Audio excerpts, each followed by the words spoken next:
2009 সালে বিডিআর পিলখানায় পরিকল্পিত সেনা হত্যাযজ্ঞ চালিয়ে সেনাবাহিনীকে দুর্বল করে দেওয়া হয়েছিল। সশস্ত্র বাহিনী যদি শক্তিমান এবং ঐক্যবদ্ধ থাকে তাহলে বাংলাদেশকে কেউ কখনো পরাভূত করতে পারবে না। 2024 সালে দেশ এবং জনগণের স্বাধীনতা রক্ষার যুদ্ধে সশস্ত্র বাহিনীর ভূমিকা দেশের স্বাধীনতা প্রিয় জনগণকে আশান্বিত করেছে। প্রতিরক্ষা এবং প্রধানমন্ত্রী হিসাবে শুধুমাত্র দায়িত্ব পালনের অংশ হিসেবেই নয়, বরং একজন গর্বিত শহীদ সেনা এবং মুক্তিযোদ্ধা পরিবারের সদস্য হিসাবে আজকের এই অনুষ্ঠানে আপনাদের সামনে উপস্থিত হতে পেরে আমি অত্যন্ত আনন্দিত।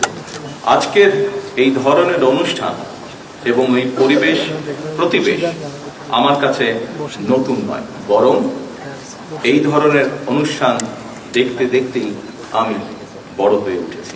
এই অনুষ্ঠানের শুরুতেই আমি শ্রদ্ধা ভরে স্মরণ করছি স্বাধীনতার ঘোষক শহীদ রাষ্ট্রপতি জিয়া রহমানকে, যিনি বাংলাদেশের স্বাধীনতার ঘোষণা দিয়েছিলেন। রক্তাঙ্গনের চাক্ষু স্মৃতি নিয়ে শহীদ জিয়ার লেখা নিবন্ধটি যখন প্রকাশিত হয়েছিল, সেই সময়টিতে প্রায় সকল মুক্তিযোদ্ধারাই ছিলেন জীবিত বা বর্তমান, এবং তারা ছিলেন সেই সময় সাক্ষী।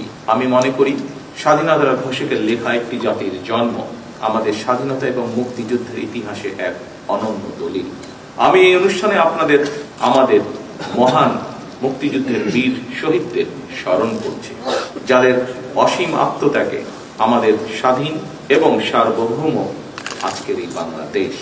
দেশের স্বাধীনতা অর্জনের পরও বিভিন্ন সময় দেশের স্বার্থ বিরোধী তৎপরতা মোকাবেলা কিংবা বিদেশের মাটিতে দেশ এবং দেশের সশস্ত্র বাহিনীর গৌরব এবং মর্যাদা সমুন্নত রাখতে গিয়ে সশস্ত্র বাহিনীর যারা জীবন দিয়েছেন, যার মধ্যে পার্বত্য চট্টগ্রামে 217 জন এবং জাতিসংঘ শান্তিরক্ষা মিশনে গিয়ে এ পর্যন্ত 151 জন জীবন উৎসর্গ করেছেন, অনেকে হয়েছেন আহত।